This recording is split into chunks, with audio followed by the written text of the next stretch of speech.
নমস্কার বন্ধুরা, আমি তুহিন আর আমার কিচেনে আপনাদের সবাইকে স্বাগত। আজকে আপনাদের জন্য নিয়ে এসেছি সামার স্পেশাল মানে গরমের স্পেশাল আমের লস্যি, ম্যাঙ্গো লস্যি। দুই ধরনের ম্যাঙ্গো লস্যি আমি আপনাদেরকে দেখাবো। যেটা আপনাদের পছন্দ হবে সেটাই আপনি ঘরে বানিয়ে খাবেন। দুটোই এতটা ভালো ম্যাঙ্গো লস্যি আপনাদেরকে বানিয়ে শেখাবো, বাড়িতে চটজলদি বানিয়ে খেতে পারবেন। আর যখন তখন যে কোনো প্রবলেমে মানে বাচ্চাদের বায়নাক্কা মেটাতে সঙ্গে সঙ্গে এটা বানিয়ে খাওয়াতে পারবেন। চলুন দেখে নেওয়া যাক। প্রথমেই নিয়ে নিয়েছি আমটা অলরেডি আমি কেটে নিয়েছি আর একটুখানি ছুরি দিয়ে কায়দা করে কেটে নিয়েছি। আপনারা এইভাবেও নিতে পারেন, নাও নিতে পারেন, নর্মাল পাল্প বের করেও নিলেও কিন্তু চলবে। এবার একটা মিক্সার গ্রাইন্ডার নিয়ে নেব। মিক্সার গ্রাইন্ডারের মধ্যে দিয়ে দেবো আমের কিছুটা পাল্প। চামচ দিয়ে আমের পাল্পগুলো এই মিক্সার গ্রাইন্ডারে দিয়ে দেওয়ার পর দিয়ে দেবো 1 কাপ টক দই। এটা কিন্তু হাঙ্কার্ড নয়, অনলি টক দই, জল ঝরাতে হবে না। আর 1 কাপ মানে এখানে 250 গ্রাম, মানে 250 ml টক দই এখানে ইউজ করেছি। এবার দিয়ে দেবো হাফ চা চামচ পরিমাণে বিট লবণ, অবশ্যই দিতে হবে, দারুণ স্বাদ হয়। এইবার মিক্সারটা বন্ধ করে দিয়ে আমি একবার এটাকে স্মুথ পেস্ট বানিয়ে নেব। দেখুন স্মুথ পেস্ট একেবারে রেডি। এইবার টেস্ট করে দেখে নেব কেমন হয়েছে, কারণ আমের মিষ্টত্বের ওপর ডিপেন্ড করছে আপনি এখানে কতটা চিনি ইউজ করবেন। এইবার আমি এখানে একটুখানি চিনির গুঁড়ো অ্যাড করে দেবো। এখানে আমের মিষ্টত্বের ওপর ডিপেন্ড করছে আপনি কতটা চিনি এখানে ইউজ করবেন। আমার আমের টেস্টটা কিন্তু মোটামুটি মিষ্টি ছিল, খুব একটা টক ছিল না, কিন্তু টক মিষ্টি মেশানো ছিল বলে সামান্য একটু চিনি গুঁড়ো মেশাচ্ছি। আপনারা কিন্তু টেস্ট করে তবেই চিনি মেশাবেন। এইবার অ্যাড করে দেবো কিছু বরফের টুকরো। এখানে আপনারা কিন্তু সামান্য ঠান্ডা জলও দিতে পারেন, আমি এখানে বরফের টুকরো দিচ্ছি। এইবার এটাকে মিহি একদম স্মুথ পেস্ট বানিয়ে নিতে হবে। দেখুন একবারে স্মুথ লস্যি রেডি হয়ে গেছে। এবার একটা গ্লাস নিয়ে নেব, গ্লাসের মধ্যে ঢেলে দেবো প্রথম লস্যিটা।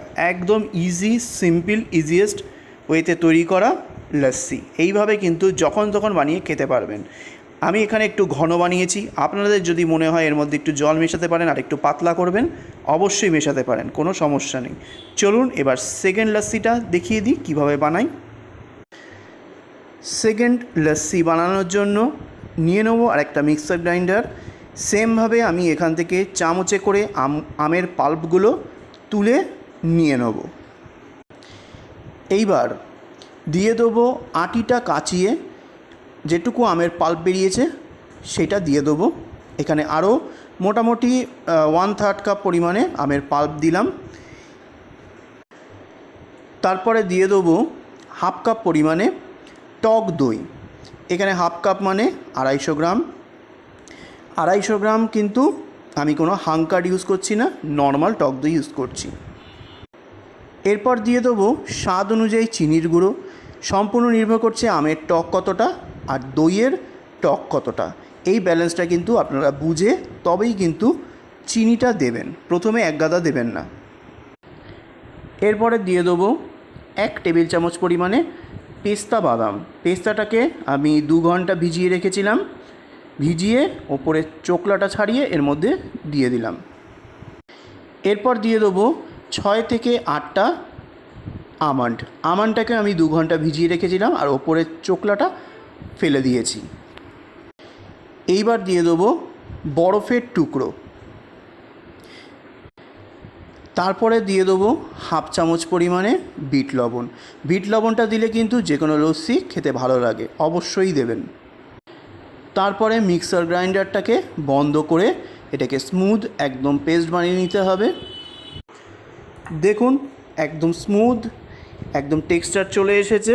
চামচ দিয়ে তুলে দেখাচ্ছি, অনেকটাই ঘন। এবার আপনারা এই অবস্থায় কিন্তু খেতে পারেন, অথবা আরেকটু পরিমাণে ঠান্ডা জল অ্যাড করে অবশ্যই কিন্তু আরেকটু পাতলা করে নিতে পারেন।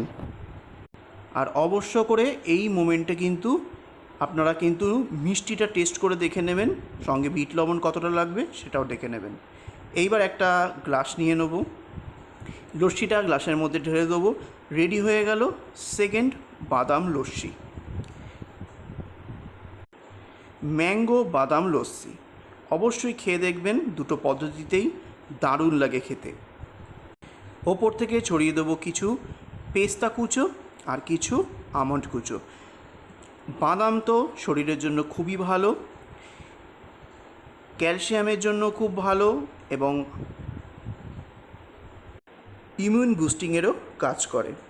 অবশ্যই বাদাম খাবেন, আর দু ধরনের লস্যি কিন্তু অবশ্যই ট্রাই করবেন। রেডি হয়ে গেল সেকেন্ড লস্যি। এইবার গার্নিশ করে দেওয়ার পালা। দুটো লস্যিকেই আমি একসাথে আপনাদেরকে প্রেজেন্ট করলাম। রেসিপিটা কেমন লাগলো অবশ্য করে কমেন্ট করে জানাবেন, আর অবশ্যই কিন্তু ট্রাই করার অনুরোধ রইল। আর প্রথম যে লস্যিটা বানিয়েছিলাম সেটা কিন্তু ওপরে একটুখানি আমের টুকরো আর পুদিনা পাতা ওপরে গার্নিশ করে কিন্তু সাজিয়ে দেবেন, দেখতেও ভালো লাগবে। মানুষজন বাড়িতে আসলে তাদেরকে কিন্তু দিলে প্রেজেন্টেশনটা মেন জিনিস, সবাই কিন্তু প্রশংসা করবে আপনাকে।